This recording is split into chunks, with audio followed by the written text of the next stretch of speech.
With President Cyril Ramaphosa addressing a Brand SA breakfast meeting in Cape Town. The pre-World Economic Forum breakfast gathering is an opportunity for Team South Africa to develop an integrated approach to the country's input into the WEF deliberations. Let's get an update now. SABC Business News anchor Nzinga Konta is in Cape Town. Nzinga, what's the latest? A very good morning to Desiree, Blaine and to our viewers of SABC News. You're quite correct. We're coming to you live from the World Economic Forum Africa that's taking place in Cape Town today, tomorrow and on Friday.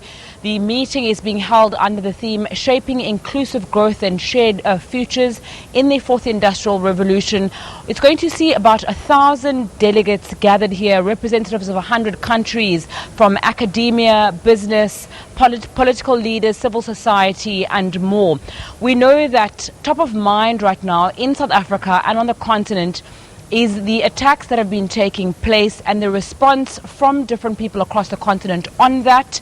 We're going to be joined by Oliver Kahn from the World Economic Forum, as we've heard that the leaders of Rwanda, Malawi, as well as the Democratic Republic of Congo allegedly withdrew from the World Economic Forum. And we're just trying to find out a little bit more about that.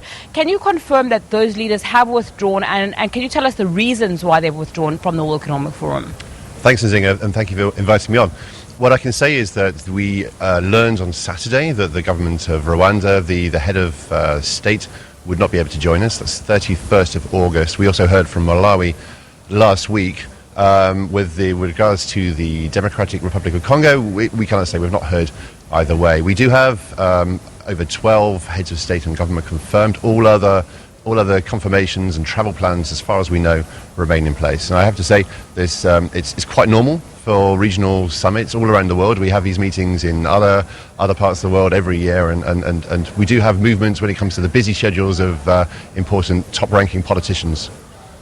There was an ascribing of those pulling out due to xenophobic attacks, but if it happened last week and on Saturday, then we can impute that perhaps that wasn't the cause and it is perhaps a natural phenomenon like you're speaking about. Well, look, all I can say is we heard from two of those countries on either last week or on Saturday. So there are always lots of reasons, and we cannot confirm either way whether there was any underlying reason for those cancellations. We weren't privy to that information, but we have known that for several days that those two countries have not been able to join us. The theme is shaping inclusive growth and shared futures in the Fourth Industrial Revolution. What does that actually mean when you break it down into very simple terms for our viewers? Well, it doesn't exactly roll off the tongue, does it? So you have to forgive us. We're academics at heart. So three key things here. Inclusive growth. What we're saying here is capitalism, global capitalism in its current form is not working and needs reforming. There are too many losers, too many losers and not enough winners. There is inequality within regions and within countries and across the world, and that needs addressing and looking at quite urgently. Shared futures, look, we're all in this together. We are coming together more and more as a global community, whether it's through economics and trade or whether it's through challenges such as climate change or cyber security. We're becoming much more interconnected and networked more than ever before. Shared futures in the Fourth Industrial Revolution, look, that's the future, and whether we like it or not, it's coming. It's going to radically transform the way that we work, the jobs that we do, whether we can look forward to working on factory floors or in shops or in offices. And it also requires a huge effort to reskill and upskill and adapt to this changing norm that we're about to witness. In Davos this year, a representative from Oxfam said she came to Davos to make sure that the people who were gathered there knew that they were the elites of the world, and she wanted to remind them of their conscience. So how do you shape a shared future with mostly powerful people who attend WEF who may be disconnected from the very realities of the countries and the places that they're living in? Well, look, you just nailed it there, Nzinga. The fact is, we can only do what we do if we have civil society here represented in large numbers. If this was a summit just for business leaders and politicians, and it was much more secretive, then who knows what would go on. But the fact is, we live stream most of the sessions. We do make every effort to have as many sessions open to the media as possible. We have briefings.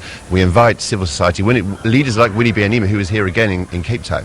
And I would also say for the future of Africa, we have leaders here in this town right now who can make a difference, and if they work together in the correct ways, they can put in place the conditions that will lead to investment, which is very important and so crucial for jobs. They will lead to stronger and more stable societies and hopefully a better future.